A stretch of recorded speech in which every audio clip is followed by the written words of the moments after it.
নমস্কার, আপনারা শুনছেন আমাদের ইউটিউব চ্যানেল ভয়ের দুনিয়া।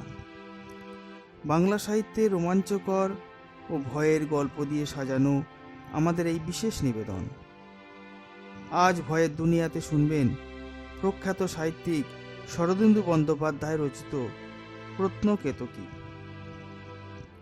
শরদিন্দু বন্দ্যোপাধ্যায় বাংলা সাহিত্যে এক অসাধারণ ব্যক্তিত্ব, যিনি ব্যোমকেশের স্রষ্টা তো বটেই, এছাড়াও লিখে গেছেন অনেক ঐতিহাসিক উপন্যাস ও ছোট গল্প। গল্পের সূত্রধর আমি সুভাষিস, কথক দীপা। অন্যান্য চরিত্রে অভিনয় করেছেন সুবীর, সুভাষিস, অরুণা, দেবলীনা, রানী অরুণাবতী, জ্যোতি, রুক্মিণী, সুচেতনা, রাজা বিজয়কেতু, নিমাই ও প্রত্নতাত্ত্বিক বিরাজবাবু সুকুমার সর্দার। শুরু হতে চলেছে আজকে রোমহর্ষক ভয়ের গল্প প্রত্নকেতকী। গল্পটি ভালো লাগলে অবশ্যই লাইক ও সাবস্ক্রাইব করবেন ও পাশে থাকা বেল আইকনটি প্রেস করবেন।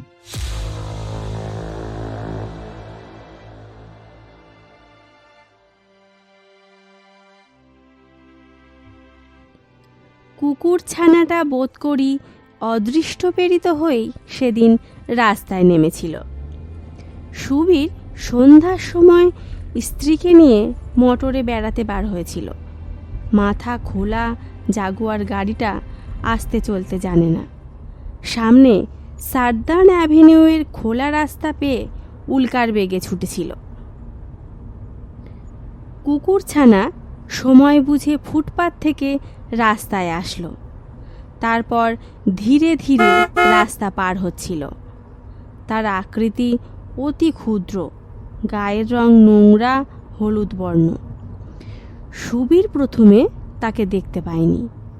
যখন দেখতে পেল তখন কুকুরছানা ও মৃত্যুর মাঝখানে 20 গজের ব্যবধান। সুবীর সবেগে ব্রেক কষল।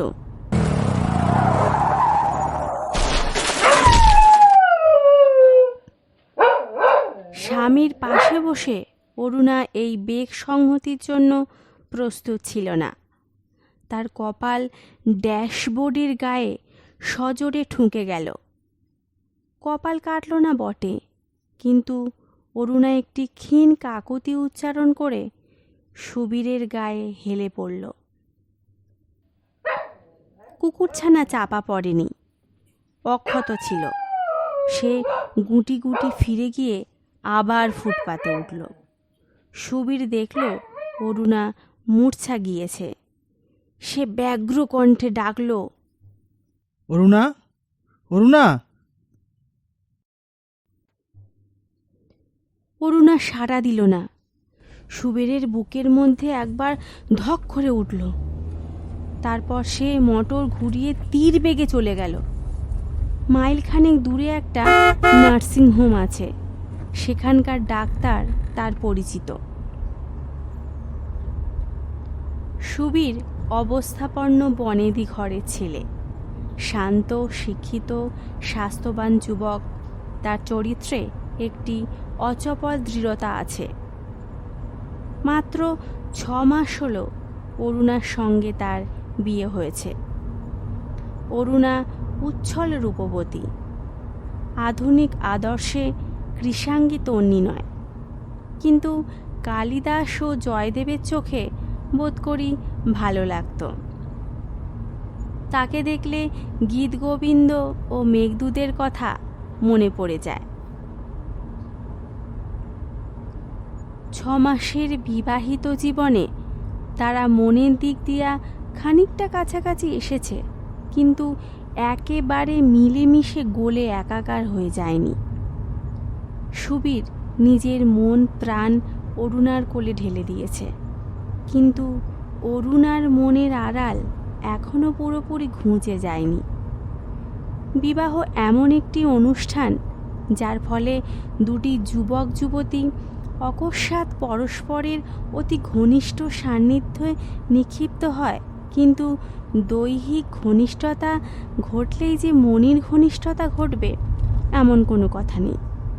কারো কারো মনের কপাট আস্তে আস্তে খোলে, খুলতে দেরি হয়।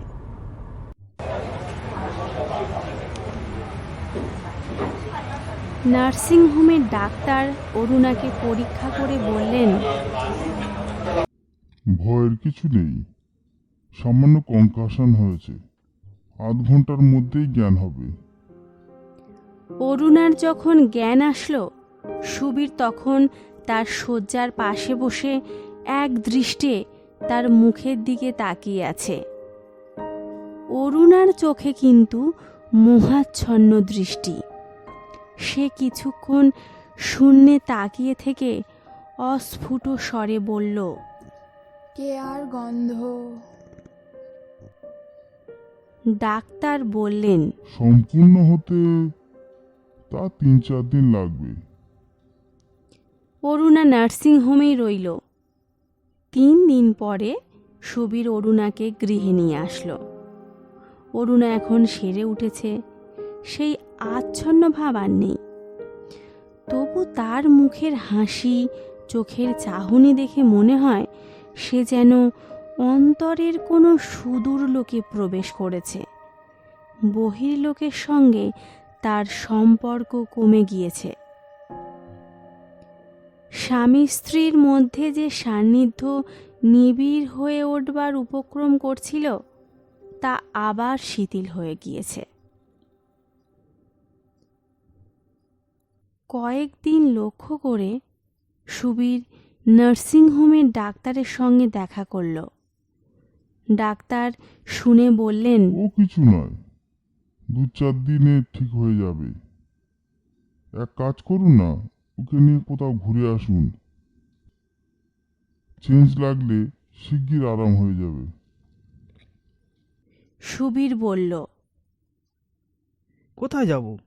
শীত এসে পড়লো, এখন তো পাহাড়ে যাওয়া চলবে না। ডাক্তার বললেন, নাই বা গেলেন পাহাড়ে, অত বড় রাজস্থানের মরুভূমি পড়ে রয়েছে, সেখানে যান। রাজস্থানের মরুভূমি। সুবীরের মনে পড়ে গেল তার এক দূর সম্পর্কের ভগিনীপতি মস্ত বড় প্রত্নতাত্ত্বিক। তিনি বর্তমানে রাজস্থানের পশ্চিম প্রান্তে খনন কার্য চালাচ্ছিল। ভালোই হয়েছে, সুবীর অরুণাকে নিয়ে রাজস্থানের মরুভূমিতেই যাবে। নূতন দেশ, নূতন পরিবেশ, অরুণা অচিরাত সেরে উঠবে।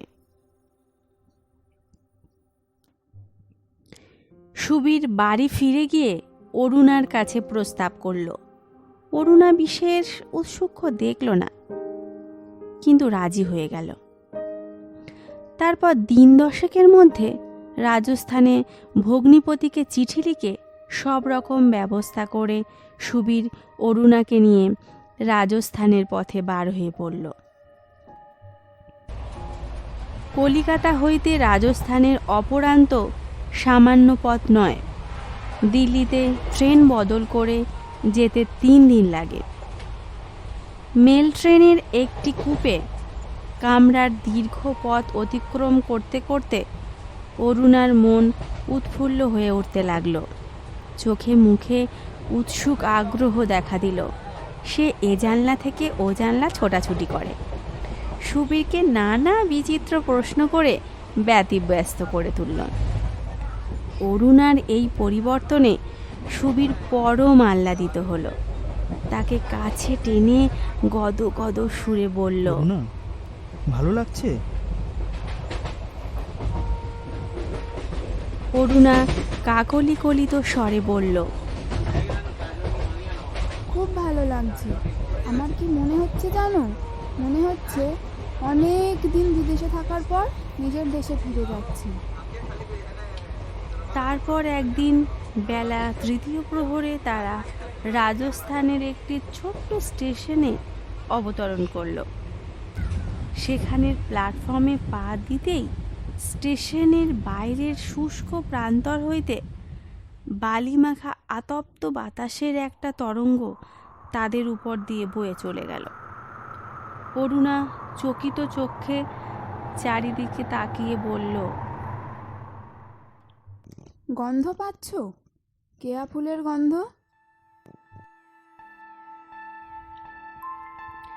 অরুণা পূর্বেও একবার অর্ধচেতন অবস্থায় কেয়া ফুলের উল্লেখ করেছিল। সুবীরের মনে পড়ল। সে দীর্ঘ ঘ্রাণ গ্রহণ করে বলল, কেয়া ফুলের গন্ধ?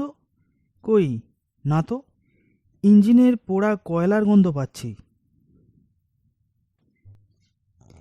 এই সময় কোট প্যান্ট শোলা হ্যাট পরা প্রত্নবিদ বিরাজমোহনবাবু এসে উপস্থিত হল। রৌদ্রত্রাম্ভ শীর্ণাঙ্গ মধ্যবয়স্ক ব্যক্তি। বাংলা, ইংরেজি, হিন্দি, সংস্কৃত মিশিয়ে কথা বলেন। সুবীর তাকে প্রণাম করল। দেখা দেখি অরুণাও প্রণাম করল। বিরাজমোহনবাবু ইতিপূর্বে অরুণাকে দেখেননি। সপ্রশংস হেসে বললেন, বাহ, খাসা শ্যালবধূ তো। সুবীর অবাক হয়ে বলল, শ্যালবধূ? বিরাজবাবু বললেন,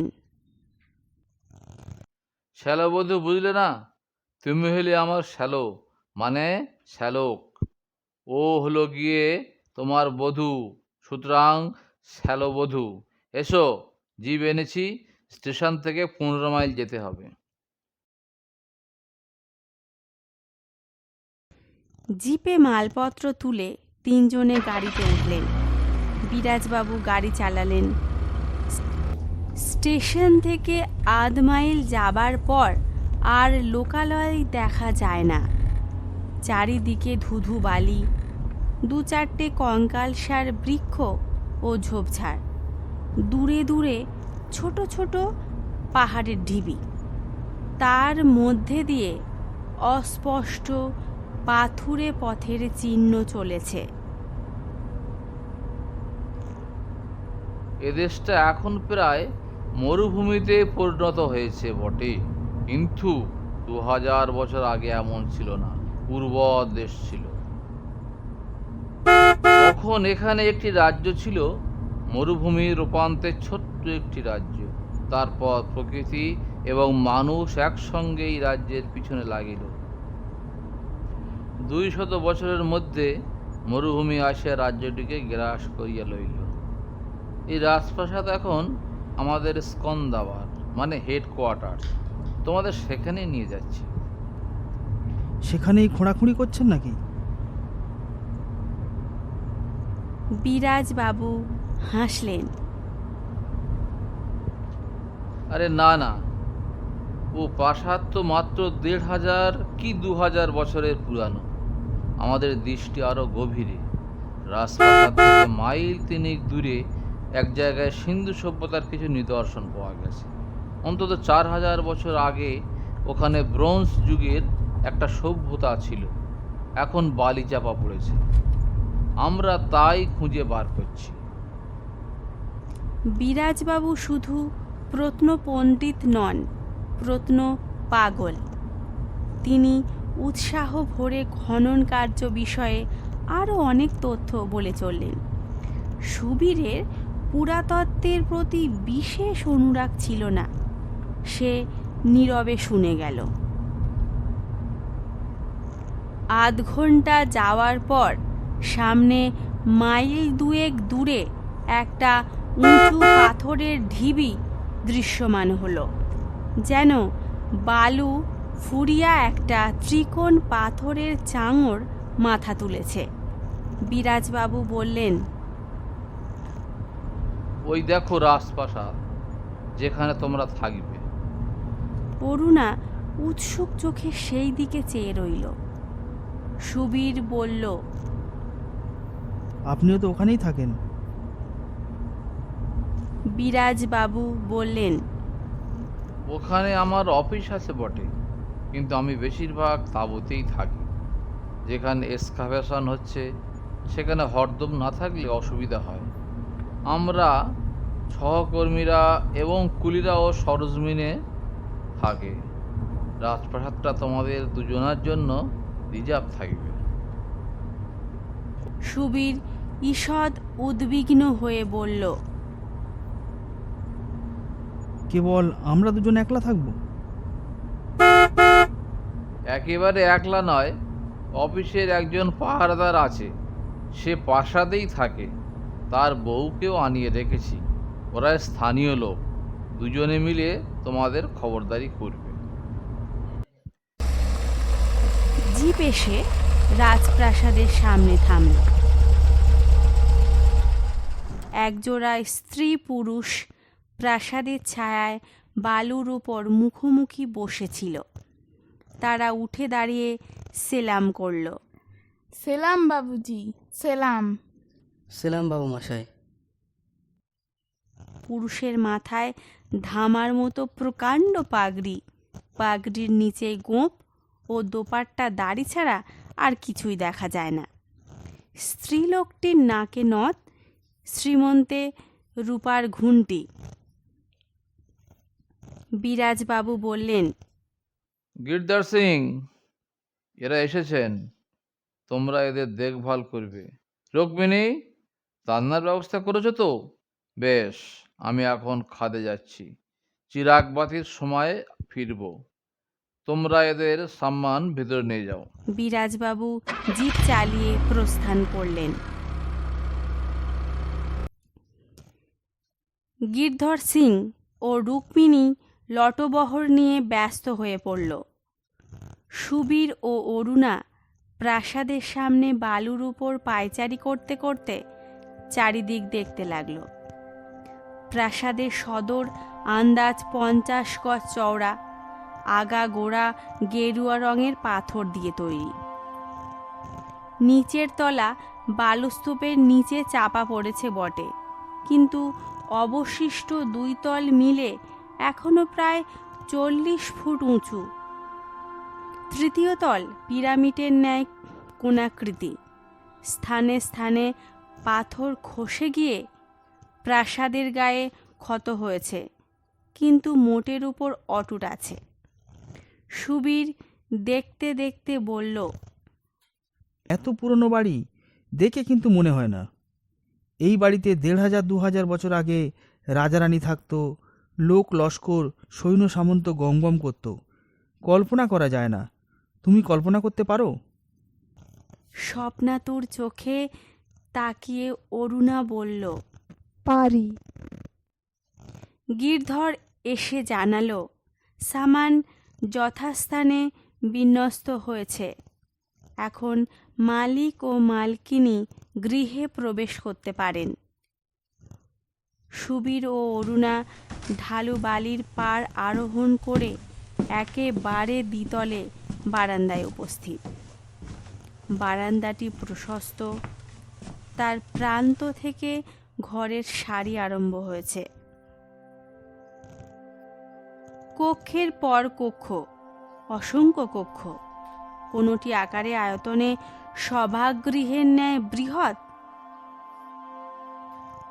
কোনোটি কোটরাকৃতি ক্ষুদ্র প্রকোষ্ঠ। সব মিলে একটা বিশাল মধুচক্র বলে ভ্রম হয়। অট্টালিকার নিম্নতল থেকে পাথরের সিঁড়ি বিবর নির্গত অজগরের মতো দ্বিতলের বারান্দায় উঠেছে, তারপর পাক খেয়ে ত্রিতলের দিকে চলে গিয়েছে।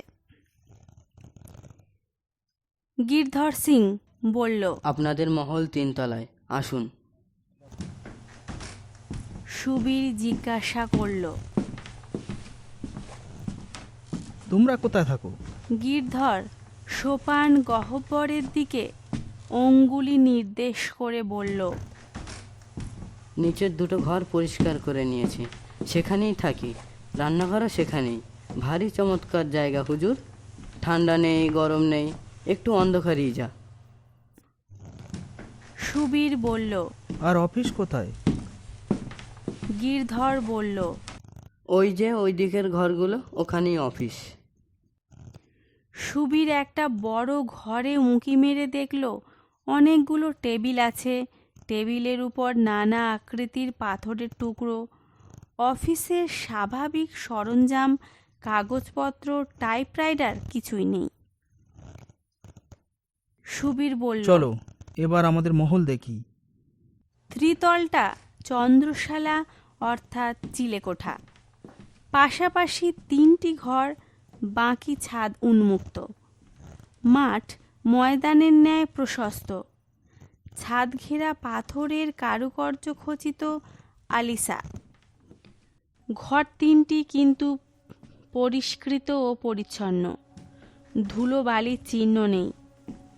মেঝের ঘরে একটি বড় খাট, এক পাশের ঘরে একটি টেবিল ও কয়েকটি চেয়ার দিয়ে বৈঠকের আকারে সাজানো হয়েছে। অন্য পাশের ঘরে স্নানাদির ব্যবস্থা। বিরাজবাবু প্রত্নলোকবাসী হলেও বর্তমানকালের শ্যালক ও শ্যালবধূর সুখ স্বাচ্ছন্দ্যের ব্যবস্থা ভালোই করেছে। গিরধর সিং বলল, হুজুর আপনারা আরাম করুন, আমি চাই নিয়ে আসি। গিরধর সিং চলে গেল। সুবীর ও অরুণা ঘরগুলি ঘুরে ফিরে দেখতে লাগলো। সুবীরের চোখে মুখে নূতনত্বের উৎসুক্য, অরুণার চোখে অবাস্তবের কুহক। সুবীর বলল, অরুণা, কেমন লাগছে? অরুণা অস্ফুট আত্মগত স্বরে বলল। এসব আসবাব এখানে কেন? সুবীর চকিত হয়ে বলল, সেকালের বাড়িতে একালের আসবাবপত্র বেমানান ঠেকছে না, কিন্তু উপায় কি?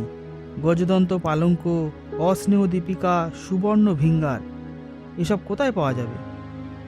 গিরধর সিং একটি বড় থালার উপর চায়ের সরঞ্জাম সাজিয়ে উপস্থিত হলো। 2টি পাথরের বাটিতে মশলাদার চা, সঙ্গে ডালের ভাজিয়া, ঝালমটর, পাঁপড় ভাজা ইত্যাদি টুকিটাকি খাবার। দুজনেরই খিদের উদ্রেক হয়েছিল।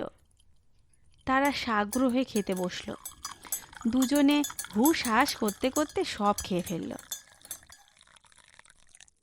তারপর ঘরের বাইরে ছাদের উপর গিয়ে দাঁড়ালো। দুজনে আলিসার পাশ দিয়ে ঘুরতে ঘুরতে পশ্চিম দিকে গিয়ে উপস্থিত হলো। অরুণা আয়তচক্ষু মেলে দিগন্তের দিকে তাকালো। সুবীর নিচের দিকে উঁকি মারল।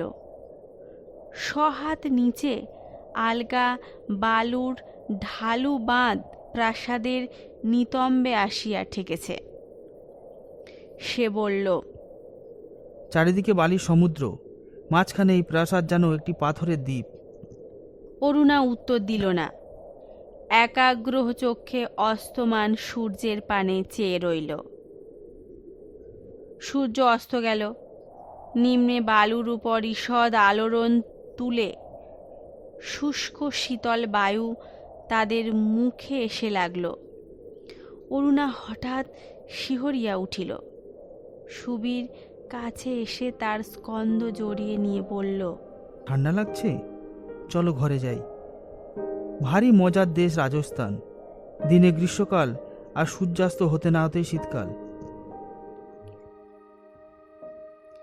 দুজনে ঘরে ফিরে গেল। অরুণা যে হঠাৎ শিহরিয়া উঠেছিল তা কেবল শীতল বায়ুর স্পর্শ নয়, তার মনে যেন কোনো অভাবনীয় ভবিতব্যতার স্পর্শ লেগেছে। ছায়াচ্ছন্ন ঘরে সুবীর ও অরুণা 2টি চেয়ারে পাশাপাশি বসল। সুবীর অরুণার একটা হাত নিজের হাতে নিয়ে বলল, নতুন জায়গায় এসে তোমার বেশ ভালো লাগছে না? অরুণা একটু চুপ করে থেকে বলল, ভালো লাগছে, আবার একটু ভয় ভয় করছে। সুবীর বলল, আরে ভয়ের কি আছে? বাড়িটা মান্দাত্তার আমলের, লোকজনও বেশি নেই, তাই একটু ভুতুড়ে ভুতুড়ে মনে হচ্ছে। 2 দিন থাকলেই দেখবে ঠিক হয়ে যাবে। দ্বারের কাছে আলো দেখা গেল। রুক্মিণী প্রবেশ করল। তার হাতে একটি রেকাবির উপর কয়েকটি জ্বলন্ত মোমবাতি। এই দীপান্বিতা রমণীকে দেখে সুবীরের চোখে একটা বিভ্রম জন্মাল। রুক্মিণী যেন বর্তমানকালের মেয়ে নয়, তার বেশভূষা, স্বচ্ছন্দ গতিভঙ্গি সবই যেন সুদূর অতীতের স্পর্শবহ। রুক্মিণী সুন্দরী নয়, যুবতীও নয়, তার বয়স 30-এর ঊর্ধ্বে। তামাটে গৌরবর্ণ দেহে কঠিন স্বাস্থ্য, নথ পরা মুখখানিতে আভিজাত্যের দীপ্তি। প্রকৃতির বিচিত্র বিধানে রাজস্থানের উচ্চ নীচ সকল জাতির মেয়ের দেহে রাজকন্যা সুলভ মর্যাদা রয়ে গেছে। রুক্মিণীর হাসিটা মিষ্ট, কণ্ঠস্বরও বিনম্র। একটি মোমবাতি টেবিলের উপর রেখে সে অরুণার পানে চোখ তুলল, ভাঙা ভাঙা হিন্দিতে বলল, ভাই, সব ঘরে বাতি দিয়ে আসি। অরুণা বলল, এসো। রুক্মিণী চলে গেল। অন্য ঘর দুটোতে বাতি দিয়ে এসে অরুণার পাশে দাঁড়িয়ে রুক্মিণী বলল, ভাই, এবার তোমার চুলটা বেঁধে দিই। অরুণা তাহার পানে স্মিত মুখ ফেরাল, নিজের চুলে একবার আঙুল বুলিয়ে বলল, আজ থাক, আজ শুধু মুখ হাত ধুয়ে নেব। আচ্ছা, আমি তাহলে যাই, রসই করতে হবে। যাও। রুক্মিণী অরুণার প্রতি একটি সুস্মিত দৃষ্টিপাত করে চলে গেল। সুবীর বলল, রুক্মিণীর দেখছি তোমাকে ভালো লেগেছে। অরুণা একটু অন্যমনস্ক হাসল। দুজনে মোমবাতির আলোয় নীরবে বসে রইল। অরুণার দিকে চেয়ে সুবীরের মনে হলো এই অস্পষ্ট আলোতে অরুণা যেন আরো অবাস্তব হয়ে গিয়েছে।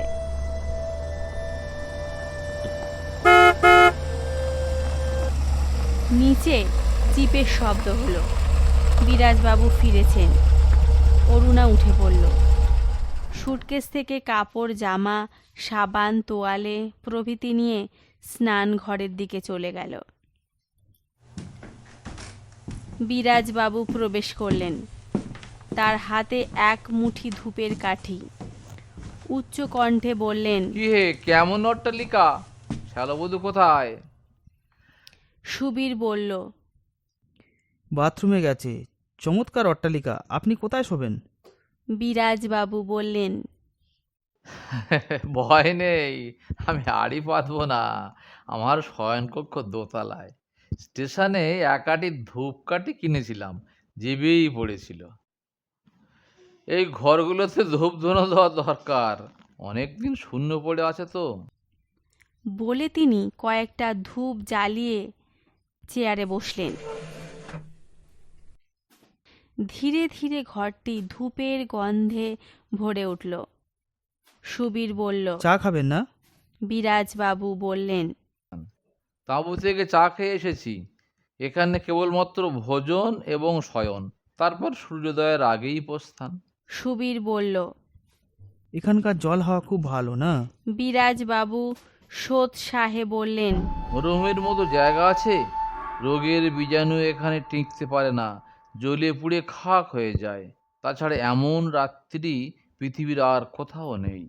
তাই নাকি? হ্যাঁ, এ দেশটা রাজস্থানের অন্তর্গত হলেও আসলে মালব দেশ।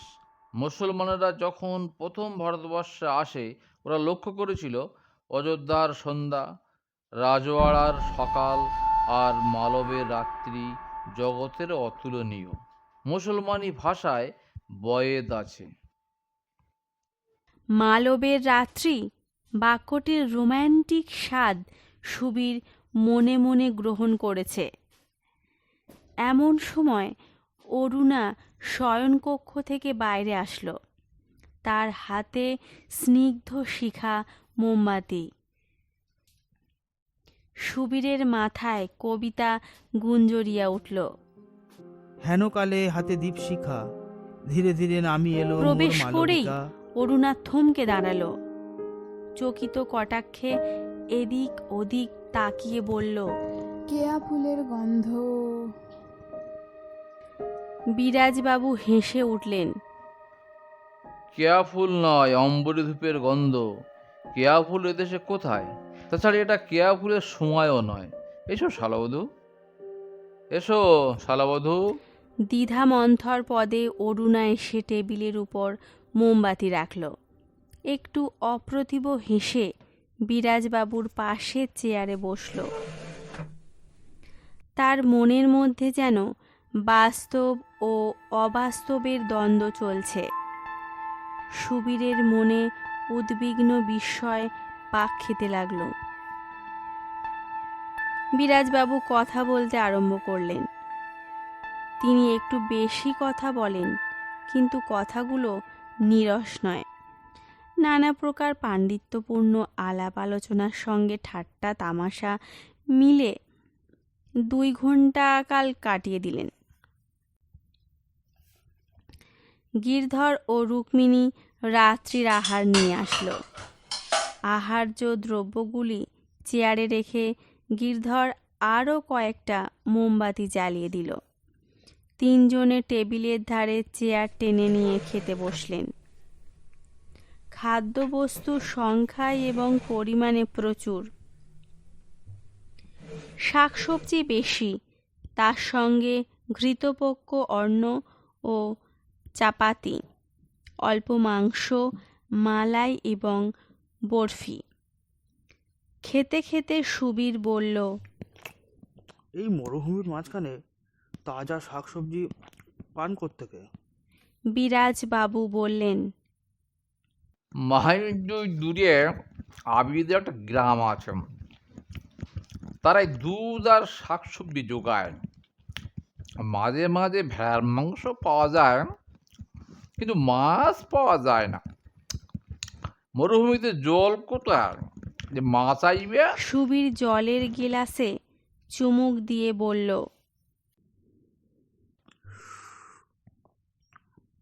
ভারী সুস্বাদু জল। এই জল কোথায় পান? নিচের তলায় একটা ঘরের মেঝের ইদারা আছে, সেই 2000 বছরের পুরানো ইদারা। কিন্তু কি জল! বরফের মতো ঠান্ডা, শরবতের মতো মিষ্টি। অরুণা পুরুষদের বাক্যালাপে যোগ দিল না, একটু নিঝুমভাবে আহার করতে লাগলো। আহার শেষ হলে বিরাজবাবু বললেন, শালাবউ, তুমি অনেক ক্লান্ত হয়েছ, শুয়ে পড়ো গিয়ে। আমরা আরও খানিকক্ষণ গল্পগুজব করি। কাল ভোরেই আমি চলে যাব, হয়তো 2-3 দিন আসতে পারবো না। অরুণা একটু ঘাড় হেলাইয়া শয়নকক্ষে চলে গেল। তারপর দুজনে ঘনিষ্ঠভাবে বসে গল্প করতে করতে ভূতের গল্প উঠে পড়ল। বিরাজবাবু গলা আসতে পারবো খাঁটো না। করে বললেন, বউকে কিছু বলো না, কিন্তু গিরধরের মুখে শুনেছি এ বাড়িতে নাকি আছে। আপনি তাহলে প্রমাণ পেয়েছেন? আমি বিজ্ঞানী, যার প্রমাণ পেয়েছি তা বিশ্বাস না করে উপায় কি? বিজ্ঞানী আর অবিজ্ঞানীর মধ্যে ওখানেই তফাৎ।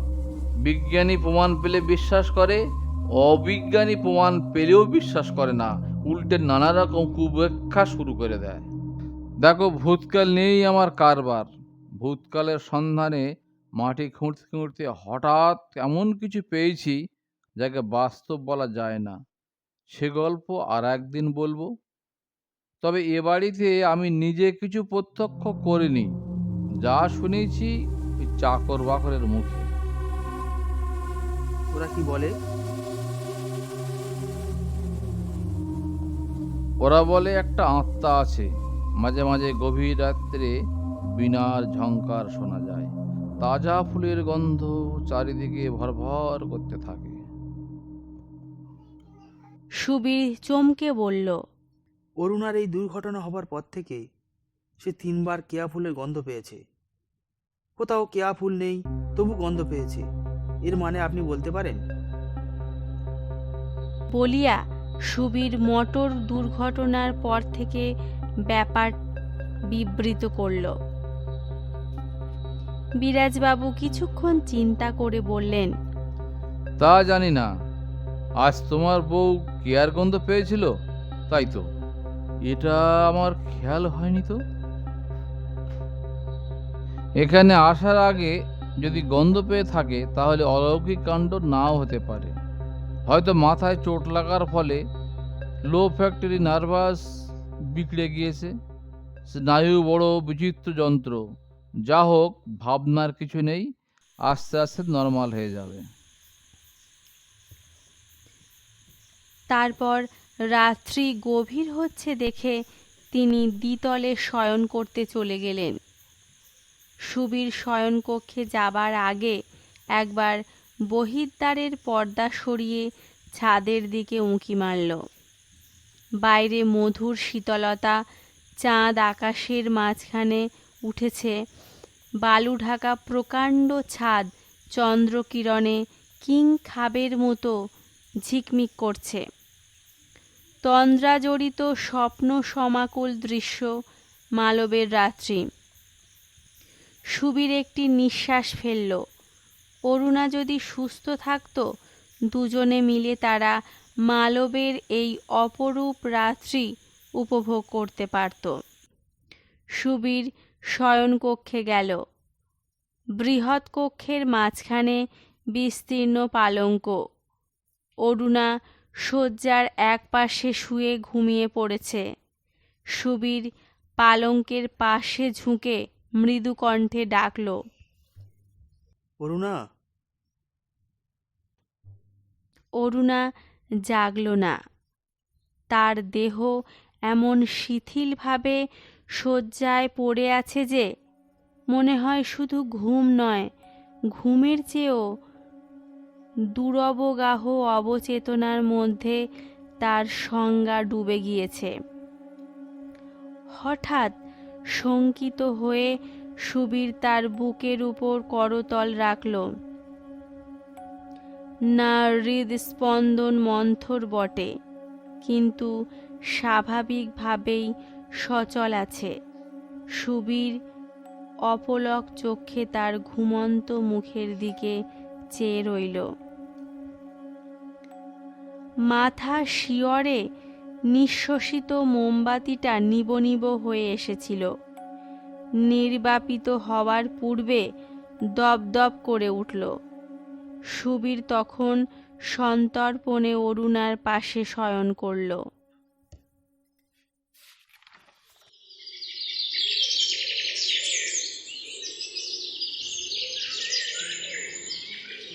পরদিন সকাল থেকেই তারা প্রকৃত প্রবাস জীবন আরম্ভ করল। নির্জন প্রবাসে জীবনযাত্রার সুবিধা অসুবিধা দুই আছে। যেখানে দুটি স্ত্রী পুরুষের মধ্যে প্রণয়ের বন্ধন আছে, সেখানে প্রবাসের নির্জনতা মধুময় হইয়া ওঠে।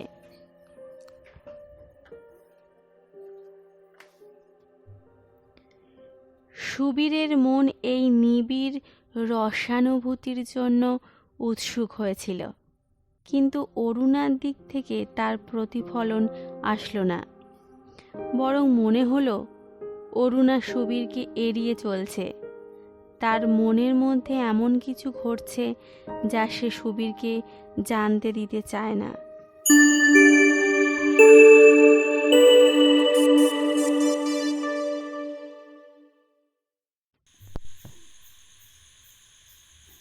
আজও আকাশে চাঁদ উঠেছে। ঠান্ডা বাতাসে সুবীরের গা শীত শীত করে উঠল। সে ঘরে ফিরে গেল।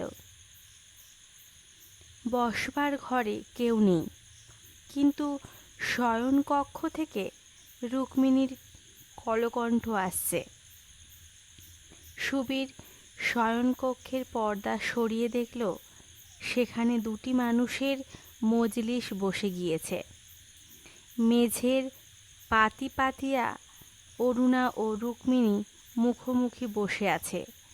তাদের মাঝখানে একটি আগুনের ছোট আংটা।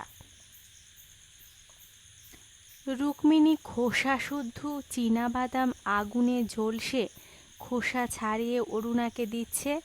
অরুণা পরম সুখে নুন ও লঙ্কা গুঁড়ো মাখিয়ে খাচ্ছে। সুবীরকে দ্বারের কাছে দেখে রুক্মিণীর বাক্যস্রোত সংহত হলো। অরুণাও দেখল। সুবীর তাদের কাছে এসে বসল, হাসি মুখে বলল, কি গল্প হচ্ছে? আমিও গল্প শুনতে এলাম।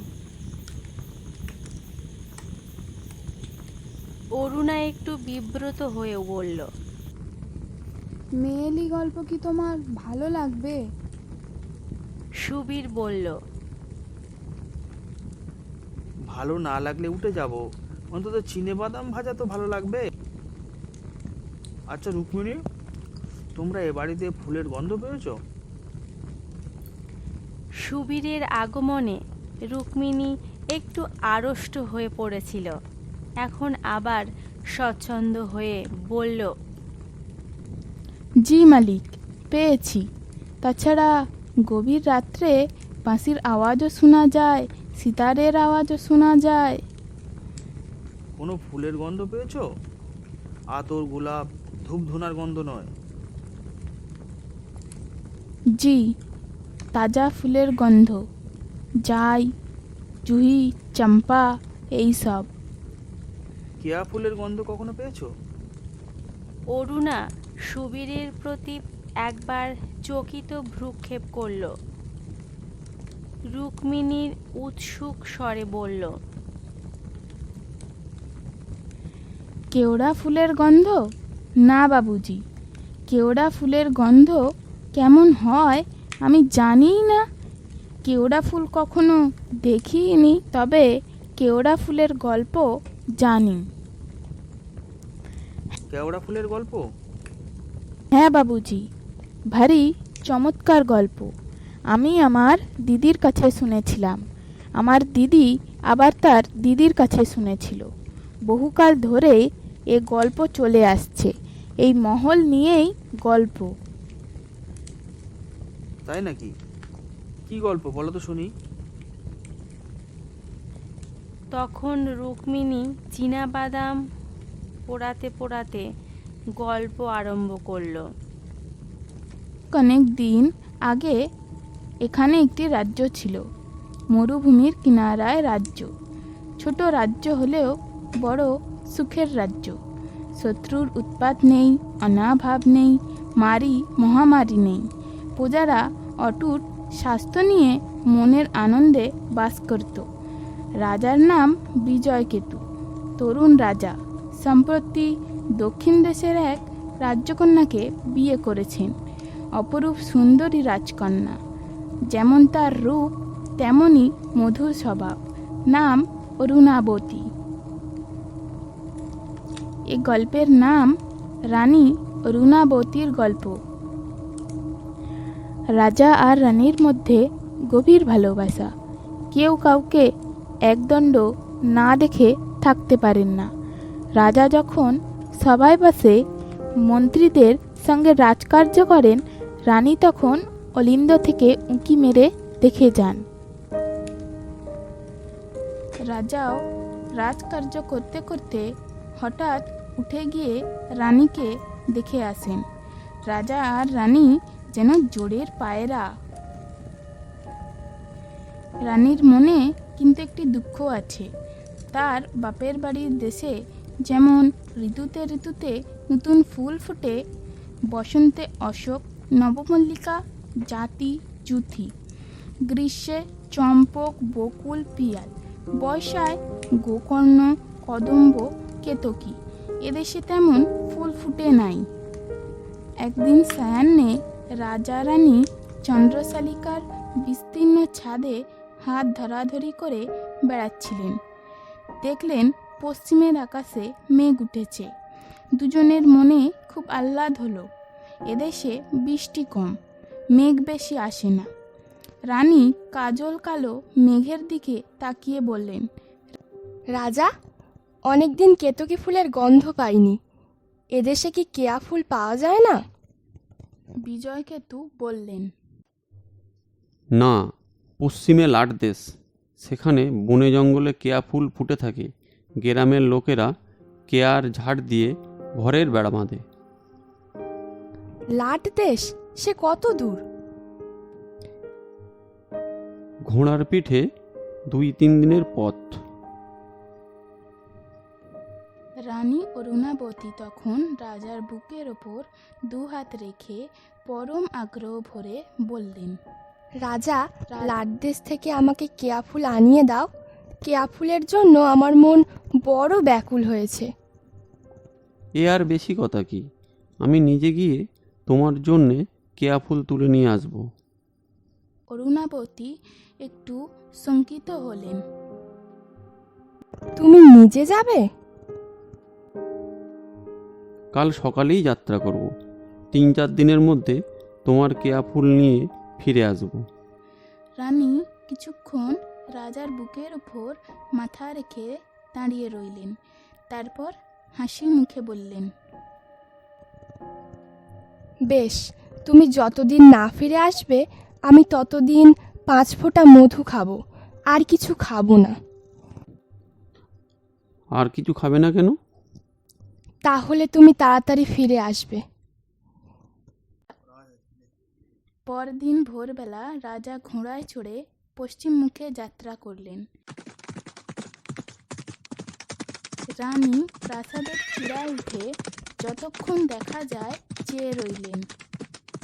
তারপর 1 দিন গেল, 2 দিন গেল, রানী 5 ফোঁটা মধু খেয়ে আছেন।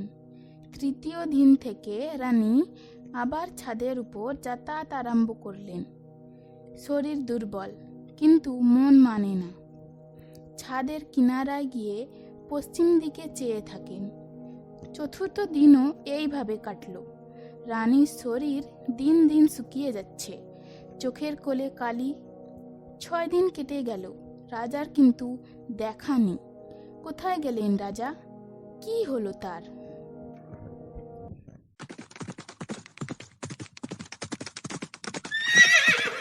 রাজা বিজয়কেতু 2য় দিন দুপুরবেলা লাট দেশে পৌঁছেছিলেন। সেখানে জঙ্গল থেকে কয়েকটি কেয়া ফুল তুলেছিলেন। তারপর একটি কেয়া ফুল বল্লমের ডগায় গেঁথে নিয়ে নিজ রাজ্যের দিকে ঘোড়ার মুখ ফিরিয়েছিলেন। ঘোড়া পবন বেগে ঘরের পানে ছুটছিল। রাজ্যের সীমানায় ছোট ছোট পাহাড়ের মধ্যে দিয়ে রাস্তা। এই গিরি সংকট পার হয়ে নিজের রাজ্যে প্রবেশ করতে হয়। 3য় দিন দুপুরবেলা রাজার গিরি সংকটের ভেতর দিয়ে চলছেন।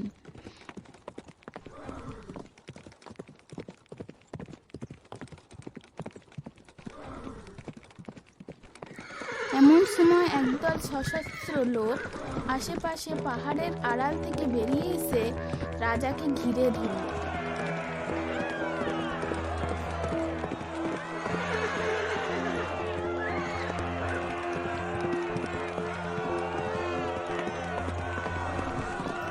রাজা বিস্মিত হয়ে এ বললেন, কি, কে তোমরা? তারা বলল, আমরা যে হই, তুমি আমাদের বন্দী। রাজা ক্রোধে অগ্নিবর্ণ হয়ে বললেন, কি তোমাদের এত স্পর্ধা? জানো আমি এ রাজ্যের রাজা। তারা জয়ধ্বনি করে বলল, তবে তো ভালোই হয়েছে, চলো আমাদের সেনাপতির কাছে।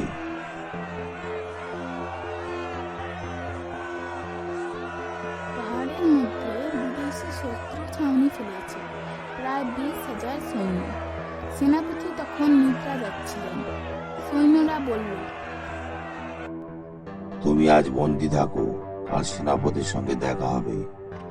সৈন্যরা রাজা বিজয়কেতুর কথা বিশ্বাস করেনি। তারা ঠাট্টা তামাশা করতে করতে তাকে একটা শিবিরে নিয়ে গিয়ে বন্দি করে রাখল। রাজা জানতেন উত্তর থেকে দুর্ধর্ষ শক জাতি ভারতবর্ষ আক্রমণ করছে, কিন্তু তারা যে এত দূর অগ্রসর হয়েছে তা তিনি জানতে পারেননি। পরদিন সেনাপতির সঙ্গে দেখা হলো না। সেনাপতি অন্য কাজে ব্যস্ত ছিলেন। তারপর দিন দুপুরবেলা সৈন্যরা রাজাকে সেনাপতির কাছে নিয়ে গেল। সেনাপতির প্রকাণ্ড চেহারা, টকটকে রং, বড় বড় চোখ। তিনি রাজাকে আপাদমস্তক দেখে বললেন, আপনি সত্যি এদেশের রাজা? বিজয়কেতু বললেন, হ্যাঁ, এই দেখুন আমার অঙ্গুরি, এই দেখুন আমার কবজ। আপনি সত্যই রাজা। আমরা আপনার রাজ্য জয় করতে এসেছিলাম, কিন্তু আপনাকে যখন ধরেছি তখন আর আমাদের যুদ্ধ করতে হবে না। বিনা যুদ্ধে রাজ্য জয় হয়েছে। আমার রাজ্য ক্ষুদ্র, সৈন্যবল সামান্য, এ রাজ্য জয়ে আপনার গৌরব নেই। তবে কেন এ রাজ্য জয় করতে চান? রাজস্থান বীরভূমি, মাটির গুণে মানুষ বীর হয়, মাটির দোষে কাপুরুষ হয়। তাই আমি রাজস্থান জয় করে নিজের রাজ্য স্থাপন করতে চাই। কিন্তু আমাকে বন্দি করে লাভ কি? আপনি যদি আমার রাজ্য আক্রমণ করেন, রাজ্যের লোক স্বদেশ রক্ষার জন্য যুদ্ধ করবে। না, তারা যখন জানতে পারবে আপনি আমার হাতে বন্দী, তখন আর যুদ্ধ করবে না, আত্মসমর্পণ করবে। রাজা চিন্তা করে বললেন, সেনাপতি, আমাকে একবার আমার প্রাসাদে ফিরে যেতেই হবে। আপনি আমাকে 2 দিনের জন্য মুক্তি দিন, আমি আবার ফিরে এসে স্বেচ্ছায় ধরা দেব। সেনাপতি কিছুক্ষণ রাজার মুখের পানে চেয়ে থেকে বললেন, আপনি যে ফিরে আসবেন তার নিশ্চয়তা কি? আমি ক্ষত্রিয়, ক্ষত্রিয় কখনো শপথ ভঙ্গ করে না। কিন্তু প্রাসাদে আপনার এত কি প্রয়োজন? আমার পত্নী কেবল কয়েক বিন্দু মধু খেয়ে আমার জন্য প্রতীক্ষা করছেন, তাকে দেখা দিয়েই আমি ফিরে আসব। ভালো, আমি আপনাকে মুক্তি দেব, কিন্তু আজ তো দিন শেষ হয়ে এলো। আজ যদি যাত্রা করেন, দিন থাকতে প্রাসাদে পৌঁছতে পারবেন না। তার চেয়ে কাল সকালে আপনি যাত্রা করবেন। শর্ত রইল, পত্নীর সঙ্গে দেখা করেই আপনি ফিরে আসবেন।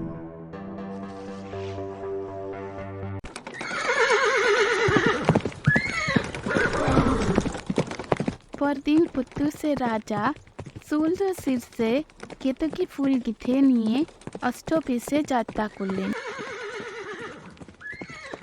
রানীর অবস্থা তখন শোচনীয়। দিনের পর দিন অনাহারে কাটিয়ে শরীর এত দুর্বল হয়েছে যে শয্যা ছেড়ে উঠতে কষ্ট হয়। মনের অবস্থা পাগলের মতো। এমন সময় বেলা 3 প্রহরে দাসীরা ছুটে এসে খবর দিল, রাজা আসছেন। রানী পালঙ্ক থেকে নেমে ছাদের পানে ছুটলেন। দাসীরা মানা করল, কিন্তু শুনলেন না। ছাদের কিনারায় গিয়ে পশ্চিম দিকে তাকালেন। চোখে ভালো দেখতে পাচ্ছেন না, তবু মনে হলো অনেক দূরে মাঠের পরপার থেকে একজন অশ্বারোহী ছুটে আসছে। কিছুক্ষণ পরে অশ্বারোহী আরো কাছে এলে রানী চিনতে পারলেন রাজা আসছেন। তার ভল্লের মাথায় একটি কেয়া ফুল উঁচু হয়ে আছে। রাজাও রানীকে প্রাসাদ শীর্ষে দেখতে পেয়েছিলেন। তিনি বল্লম শুদ্ধ হাত তুললেন। রানী আর আত্মসম্বরণ করতে পারলেন না।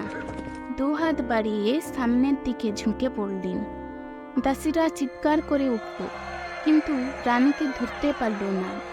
তিনি আলিশা পেরিয়ে একেবারে নিচে পড়ে গেলেন। রাজা এসে দেখলেন রানী অর্ণাবতীর মৃতদেহ প্রাসাদ মূলে পড়ে আছে। তিনি দু হাতে মৃতদেহ বুকে তুলে নিলেন।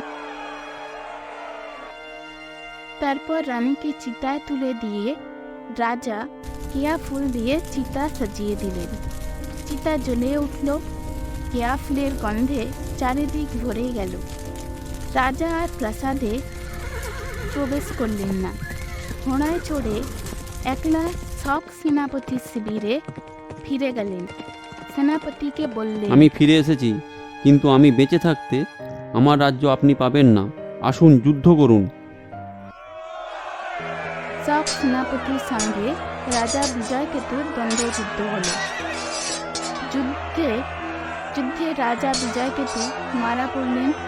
তারপর শক জাতি এসে রাজ্য দখল করল। সেনাপতি রাজপুরী দখল করলেন। অনেক বছর কেটে গেল। মরুভূমি এসে রাজ্য গ্রাস করে নিল। দেশ জনশূন্য হল। প্রাসাদ শূন্য হয়ে পড়ে রইল। এইভাবে কত শতাব্দী কেটে গেছে তার ঠিকানা নেই। কিন্তু এখনো প্রাসাদের বাতাসে ফুলের গন্ধ ভেসে বেড়ায়। হঠাৎ নিশতি রাত্রে বীণার ঝাঁকার শোনা যায়। যারা শুনেছে তারা বলে রাজার আর পুনর্জন্ম হয়নি। তার আত্মা এই প্রাসাদেই আছে। রানীর জন্ম হয়েছে। তিনি ৬০-৭০ বছর অন্তর দেহ ত্যাগ করে আসেন। রাজার সঙ্গে তার মিলন হয়। তারপর আবার তিনি চলে যান। রাজা প্রতীক্ষা করে থাকেন। এই হচ্ছে রাজা বিজয়কেতু আর রানী অরুণাবতীর গল্প। গল্প শেষ করে রুক্মিণী তাড়াতাড়ি চলে গেল। তার এখনো অর্ধেক রান্না বাকি। সুবীর দেখল অরুণা আচ্ছন্ন অভিভূতের মতো বসে আছে। তারপরই অরুণা চমকে সুবীরের দিকে চোখ তুলল। মুখে ছদ্ম হাসি টেনে এনে বলল, আষাঢ়ে গল্প না? সুবীর বলল, একেবারে আষাঢ়ে গল্প নাও হতে পারে, মূলে হয়তো একটু সত্যি আছে। সে রাতে অরুণা খিদে নেই বলে শুতে চলে গেল। সুবীর যথাসময় আহারাদি শেষ করে শয়নকক্ষে গিয়ে দেখল অরুণা ঘুমিয়ে পড়েছে। সুবীর তাকে জাগালো না। অস্বচ্ছন্দ মন নিয়ে কিছুক্ষণ খাটের চারপাশে পায়চারি করল। তারপর শয়ন করল। গভীর রাত্রে সুবীরের ঘুম ভেঙে গেল। দূর থেকে যেন বীণা যন্ত্রের অস্ফুট মূর্ছনা আসছে। সুবীরের সর্বাঙ্গে কাঁটা দিল। ঘরে আলো নেই, মোমবাতির নিভে গিয়েছে। অন্ধকারে হাত বাড়িয়ে সুবীর পাশের দিকে অনুভব করল অরুণা শয্যায় নেই। বালিশের পাশে সুবীর একটা বৈদ্যুতিক টর্চ রাখে। সেটা জ্বালিয়ে দেখল শয্যা শূন্য। ঘরের চারিপাশে আলো ফেলে দেখল ঘরেও অরুণা নেই। দূরাগত বীণার ধ্বনি দূরে মিলে গেল।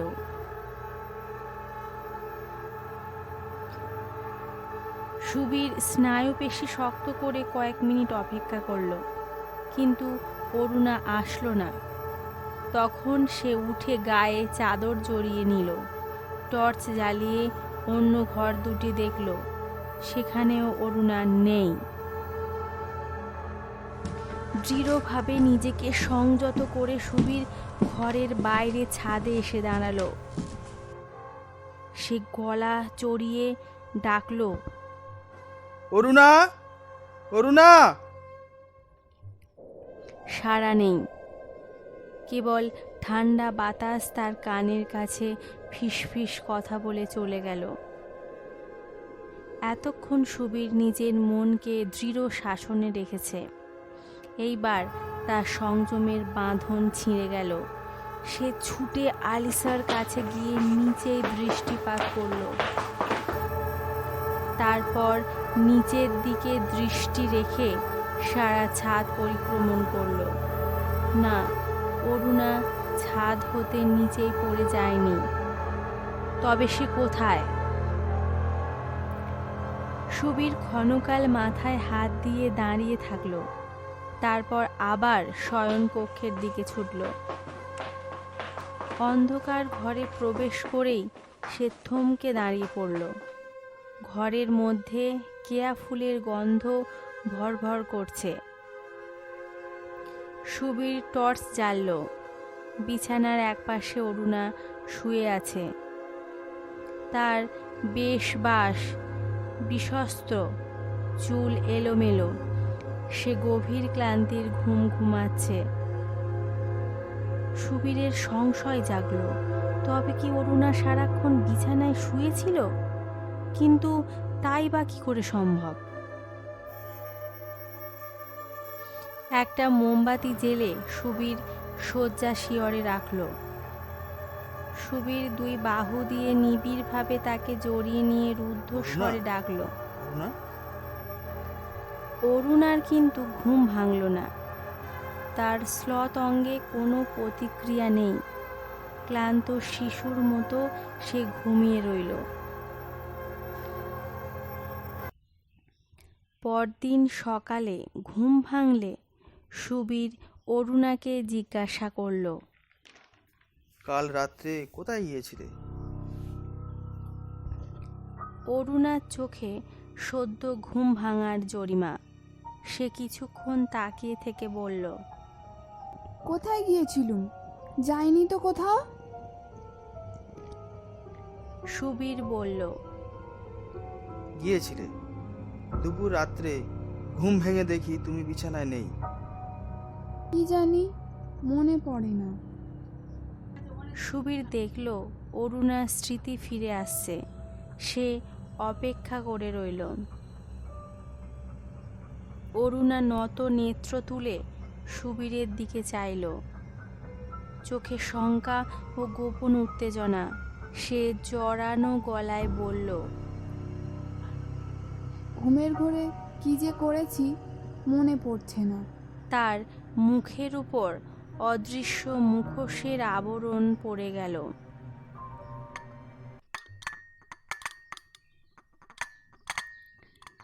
বাইরের ঘর থেকে চায়ের সরঞ্জামের ঠুংঠাং শব্দ আসলো।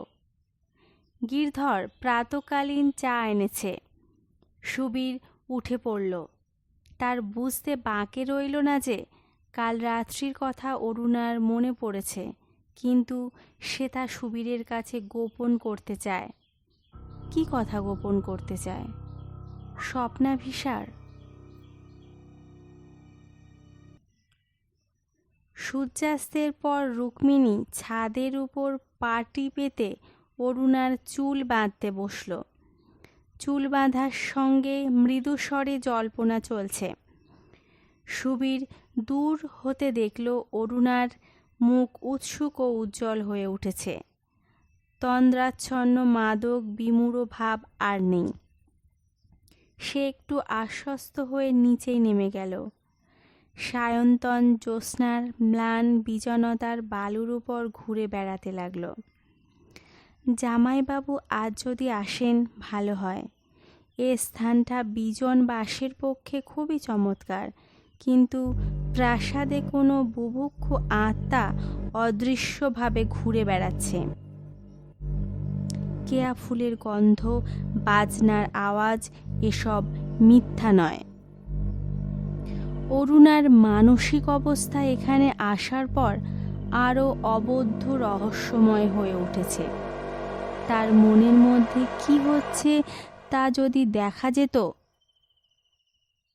জামাইবাবু এসে পড়লে ভালো হয়। ঘণ্টাখানেক পরে সুবীর বালির বাঁধ বেয়ে প্রাসাদে ফিরে আসলো।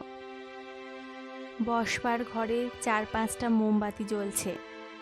অরুণা একটি আয়না হাতে নিয়ে নিজের মুখ দেখছে। সুবীর চমৎকৃত হয়ে দ্বারের কাছে দাঁড়িয়ে পড়ল। অরুণার চুলে নূতন ধরনের করবী গন্ধ, মুখে অলকা তিলক, সীমন্তে একগুচ্ছ মুক্তার ঝুমকা। তাকে দেখে মনে হয় যে সে একটি অজন্তার ছবি। রুক্মিণী তাকে সেকালের ভঙ্গিতে সাজিয়ে দিয়েছে। সুবীর কিছুক্ষণ মুগ্ধ নেত্রে তাকিয়ে থেকে বলে উঠল, বাহ, কি সুন্দর দেখাচ্ছে তোমাকে। অরুণা সুবীরকে দেখতে পায়নি, ধরা পড়ে গিয়ে দুহাতে মুখ ঢাকিল, তারপর ছুটে শয়নকক্ষে চলে গেল। অরুণার লজ্জা যেন অস্বাভাবিক। সুবীর ক্ষণকাল অবাক থেকে শয়নকক্ষে অরুণাকে অনুসরণ করল। দেখল অরুণা শয্যার বালিশে মুখ গুঁজে শুয়ে আছে। খাটের পাশে দাঁড়িয়ে সুবীর হালকা সুরে বলল, এতে লজ্জার কি আছে? ওঠো, আর একবার ভালো করে দেখি। অরুণা কিন্তু মুখ তুলল না। কিছুক্ষণ সাধ্য সাধনা করে সুবীর বসবার ঘরে ফিরে গেল। চেয়ারে বসে চোখের সামনে একটা বই খুলে ধরল। জীবনটা হঠাৎ অত্যন্ত শুষ্ক এবং জটিল হয়ে পড়েছে। রাত্রির আহারের পর অরুণা একটি বই নিয়ে পড়তে বসল। তার নূতন সাজসজ্জার লজ্জা কেটে গিয়েছে। সুবীর বলল, শুতে যাবে না? দুপুরবেলা ঘুমিয়েছি, এখন আর শুলে ঘুম আসবে না। তিক্ত মনে সুবীর একাকী শয়ন করতে চলে গেল। রাত্রি তৃতীয় প্রহরে সুবীরের ঘুম ভাঙল। এবার বীণাধ্বনি নয়, কেয়া ফুলের হিম গদগদ গন্ধ। সুবীরের ইন্দ্রিয়গুলি অতিমাত্রায় সজাগ হয়ে উঠেছে। শয্যায় অরুণা নেই। সে যে শয়ন করেছিল তার চিহ্ন শয্যায় নেই। টর্চ হাতে নিয়ে সুবীর খাট থেকে নামল। পাশের ঘরও নিষ্প্রদীপ। সেখানে অরুণা নেই। সুবীর ছাদে গেল, কিন্তু সেখানে অরুণা নেই। ছাদে কেয়া ফুলের গন্ধও কম।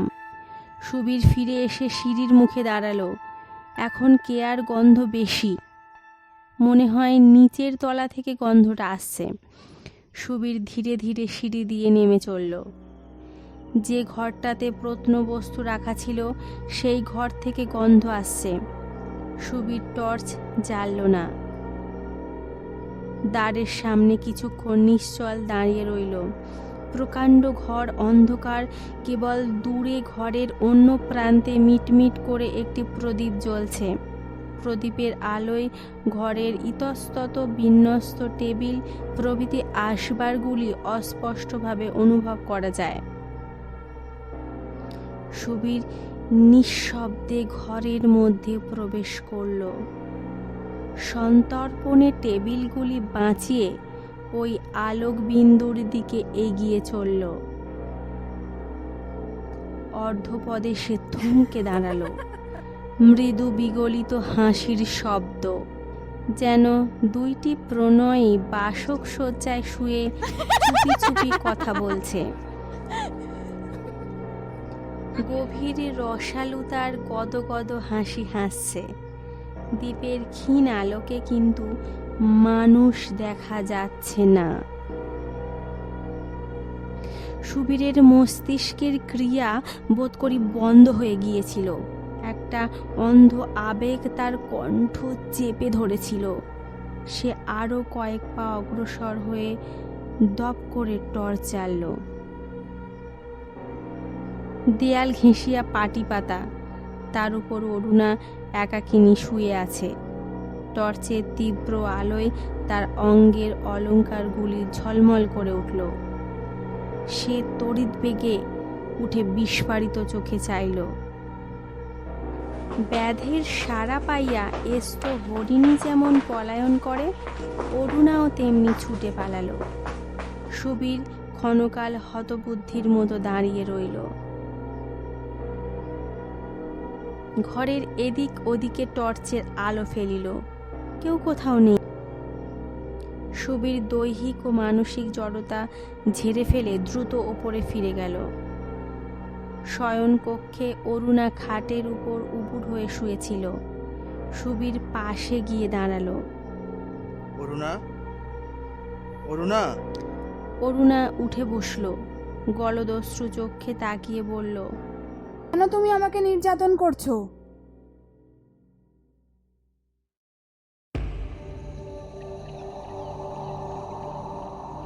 স্তম্ভিত হয়ে সুবীর বলল, আমি আমি তোমাকে নির্যাতন করছি? অরুণা মিনতি ভরা কণ্ঠে বলল, আমাকে ছেড়ে দাও, আমাকে মুক্তি দাও। সুবীর খাটের পাশে বসল, তারপর হাত ধরে স্নেহাদ্র স্বরে বলল, অরুণা, চলো আমরা এখান থেকে চলে যাই। এই অভিশপ্ত বাড়ি ছেড়ে আমরা দেশে ফিরে যাই। অরুণা সত্রাসে হাত ছাড়াইয়া নিয়ে বলল, আমাকে ছেড়ে দাও, আমাকে মুক্তি দাও। সুবীর বলল, এখানে তোমার মনের রোগ সারবে না। আমি তোমাকে আর এখানে থাকতে দেব না।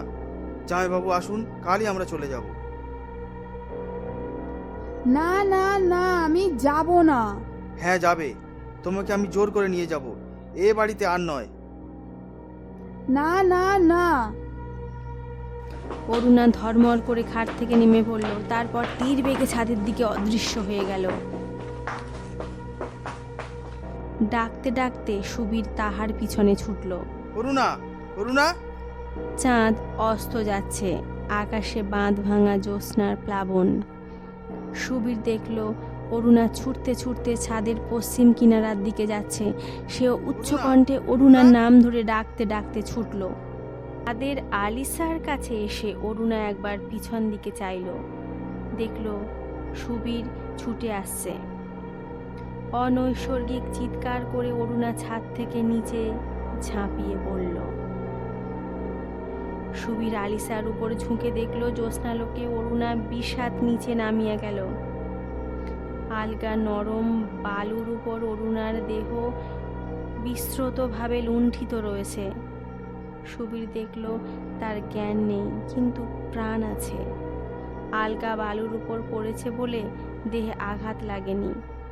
তখন সুবীর নিজের অজ্ঞাতসারে অরুণা, অরুণা ডাকতে ডাকতে তাকে 2 বাহু দিয়ে তুলে নিল। অসীম কষ্টে বালুর বাঁধ পার হয়ে উপরে আসলো। অরুণার বালু ধূসর দেহ বিছানায় শুইয়ে দিল। সকাল হতে এখনো 2-3 ঘন্টা বাকি। সুবীর ভিজা তোয়ালে দিয়ে অরুণার মুখ দেহ মুছে দিল। অরুণার কিন্তু জ্ঞান আসলো না।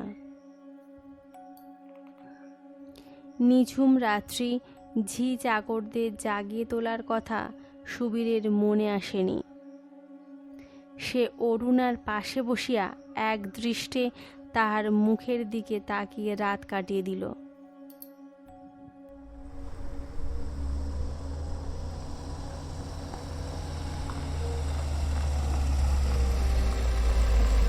সকাল 7:30টার সময় জিপে চড়িয়া বিরাজবাবু আসলেন।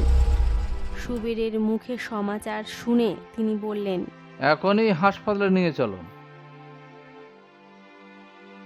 রেল স্টেশনের কাছে হাসপাতাল।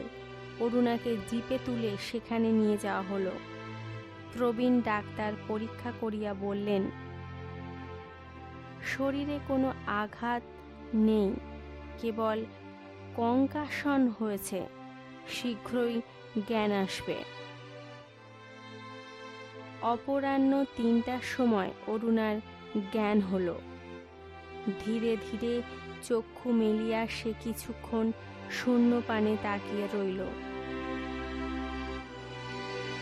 তারপর তার চোখের কোণ দিয়ে 2 বিন্দু অশ্রু গড়িয়ে পড়ল। সুবীর পাশে বসেছিল। সে অরুণার মুখের উপর ঝুঁকে ব্যগ্র স্বরে বলল, অরুণা, অরুণা। অরুণার ঠোঁট দুটি একটু নড়ল। আমাকে আমাকে বাড়ি নিয়ে চলো। বিহল উল্লাস দমন করে সুবীর বলল, আজ আমরা কলকাতায় ফিরে যাব। হ্যাঁ, কলকাতায় আমাদের নিজের বাড়িতে চলো। মেল ট্রেন সুদীর্ঘ পথ অতিক্রম করে বাংলাদেশে প্রবেশ করেছে। সর্বাঙ্গ প্রকম্পিত করে হু হু শব্দে ছুটছে। এখানে মরুভূমি নেই, যত দূর দৃষ্টি যায় হিমচর্চিত শ্যামলতা। কূপে কামরার মধ্যে সুবীর অরুণার হাত ধরে কাছে টেনে নিল। আস্তে আস্তে বলল,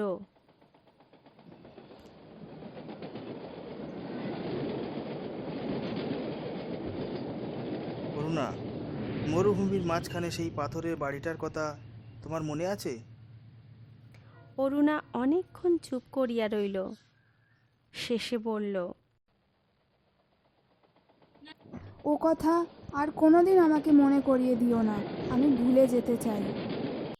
সুবীর তার মুখখানা গাঢ়ভাবে নিজের বুকে চেপে ধরে বলল, আমি তোমাকে ভুলিয়ে দেব। তুমিও একটা কথা মনে রেখো, ইহ জন্মে তুমি আমার।